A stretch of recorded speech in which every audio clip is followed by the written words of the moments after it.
First of all একটা মাইলস্টোনের স্টুডেন্টকে আপনারা এই বুঝিয়ে দিতে আসবেন না যে ওই ক্লাসরুমে কতজন থাকতে পারে বা কতজন ছিল। আমি আজকে সোশ্যাল মিডিয়াতে একটা ভিডিও দেখেছি, উনি শিক্ষক বা অথরিটির কেউ হবে, আমি ওনাকে সঠিক চিনি না। উনি এসে বলছে যে মাইলস্টোনে তেমন কোনো ক্ষতি হয়নি, সামান্য ক্ষতি হয়েছে। হোয়াট ডু মিন বাই সামান্য ক্ষতি হয়েছে? এখানে কত শত স্টুডেন্ট মারা গেছে ভাই, ছোট ছোট ফুলের মতো বাচ্চা। এখনো কত প্যারেন্টস তার মানে বাচ্চাদেরকে খুঁজে পায় নাই, এখনো নিখোঁজ। ওরা পুরো গলে গেছে ভাই, আর আপনারা বলতেছেন সামান্য ক্ষতি হয়েছে। আবার তারা কি বলে শুনেন, তারা বলে যে এই দুর্ঘটনা ঘটার আগে অনেক স্টুডেন্ট নাকি মাইলস্টোন থেকে বের হয়ে গেছে, মানে ওদের ছুটি হয়ে গেছে। আমার কথা ভাই, কোনো মাইলস্টোনের স্টুডেন্টের এত সাহস নাই যে ক্লাস শেষ হওয়ার 1 মিনিট আগে বের হয়ে যাবে। কোনো স্টুডেন্টের এরকম সাহস না। আমি নিজে মাইলস্টোনের স্টুডেন্ট, এবং যে সকল মাইলস্টোনের স্টুডেন্টরা আমার ভিডিও দেখবা তারা আমাকে জানাবা যে তোমাদের বুকে কি এত সাহস আছে যে তোমরা ক্লাস শেষ হওয়ার 1 মিনিট আগে বের হতে পারবা। আপনাদের ভাষ্য মতো এখানে সামান্য কিছু স্টুডেন্ট ছিল, সামান্য কিছু স্টুডেন্ট, যেখানে কিনা আপনার আর্মি আসার আগে আমাদের কলেজের ভাইয়ারা মানে সিনিয়র ভাইয়ারা ওরা 100+ স্টুডেন্টকে রেস্কিউ করছে, এবং যাদের বডির এক সাইডে ছিল না, ওদের স্কিন পুড়ে গেছে, ওরা মাঠে এসে মানে কাতরাচ্ছিল। আমাকে বলেন আপনারা মাইলস্টোন ওইখানে নেট কেন বন্ধ করে দিয়েছিলেন? Do you have any answer? আছে আপনাদের কাছে কোনো উত্তর?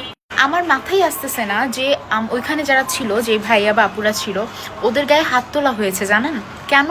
কারণ হচ্ছে ওরা সত্য কথা বলছে যে কতজন মারা গেছে। ওরা যেটা দেখেছে ওরা সেটাই বলছে। ওরা বানায় কি বলবে? বানায় কি ওদের কোনো বেনিফিট হবে?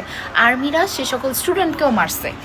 সব থেকে খারাপ আমার লাগছে যে ওইখানে নাকি হচ্ছে আসিফ নজরুল এবং হচ্ছে সেনাপ্রধান এসেছিলেন। আমার কথা ভাই, আপনারা আসছেন ভালো কথা, যদি নিজেরা একা নিজে চলতে না পারেন তাহলে কেন আসবেন? ওইখানে ওনারা আরও মানে 50-60 জন করে নিয়ে আসছে এক একজনের জন্য। ওদের ভিড়ের কারণে বিশ্বাস করবেন না 3টা অ্যাম্বুলেন্স বের হইতে পারে নাই। 3টা অ্যাম্বুলেন্স বের হতে পারে নাই।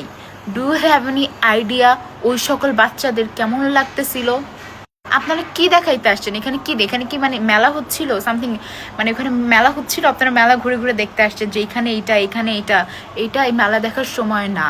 সব থেকে মজার কথা তো এইটাই যে কালকে তারা রাত 1টা থেকে 3টা পর্যন্ত লাশ সরাইছে, গুম করার চেষ্টা করছে। যখন আমাদের হোস্টেলের ভাইরা তাদেরকে প্রোটেস্ট করতে গেছে তখন তাদেরকেও মারছে। ইভেন যখন গার্লস হোস্টেল থেকে ছাদ থেকে মেয়েরা ভিডিও করছিল তখন সেটা দেখার পর আর্মিরা তাদেরকে যেও হচ্ছে বিভিন্ন টর্চার করে এবং তাদের ফোন নিয়ে নেয়। এই সকল কি একটা আর্মির কাছ থেকে আমরা আশা করি? আমার নিজের ড্রিম ছিল আমি একজন আর্মি হব, সত্যি কথা। তো আমি আর্মিদেরকে অনেক পছন্দ করতাম। আর্মি বলতে আলাদা একটা সফট কর্নার ছিল, বাট ট্রাস্ট মি আপনাদের এইসব জিনিস দেখে আমার আর্মির প্রতি অনেক ঘেন্না হয়। একে তো পুলিশকেও আমার মানে খুব বিরক্ত লাগতো 24 সাল থেকে, এখন আর্মিদেরকে দেখলে আমার আরও বিরক্ত লাগে। আমি আপনাদেরকে সম্মান করি, আপনারা সম্মানের জায়গাটা অ্যাটলিস্ট নষ্ট করবেন না। আপনারা এইসব লাশ গুম করে কি করবেন? এগুলা ধামাচাপা দিয়ে কি করবেন? যেখানে 24 সালে যখন একটা স্টুডেন্ট মারা যেত তখন আপনারা বলতেন যে 3জন স্টুডেন্ট মারা গেছে, তাহলে এখন কেন যখন 100, 200, 300 স্টুডেন্ট মারা যাচ্ছে তখন আপনারা বলছেন মাত্র 30 জন, 40 জন, 50 জন মারা গেছে? কালকে 1:30 পর্যন্ত আপনারা খালি বলেই গেছেন যে 30 জন স্টুডেন্ট মারা গেছে, 40 জন স্টুডেন্ট মারা গেছে। আজকে একটা দিন হয়ে গেল, আপনারা কি এখনও বলবেন যে 30 জন, 50 জন মারা গেছে? আমার ভাই একটাই কথা, এখনও অনেক পরিবার আছে যারা ওনাদের নিজেদের সন্তান এখনও নিখোঁজ, তারা এখনও খুঁজে পাচ্ছে না। এই সকল স্টুডেন্টদেরকে খুঁজে বের করা হোক। যদি তারা জীবিত থাকে তাহলে তো আলহামদুলিল্লাহ, আল্লাহ তাদেরকে সুস্থতা দান করুক, এবং যদি তারা মারা যায় আল্লাহ ওদেরকে জান্নাতবাসী করুক। কিন্তু একটা স্টুডেন্টের লাশও নিখোঁজ থাকবে না।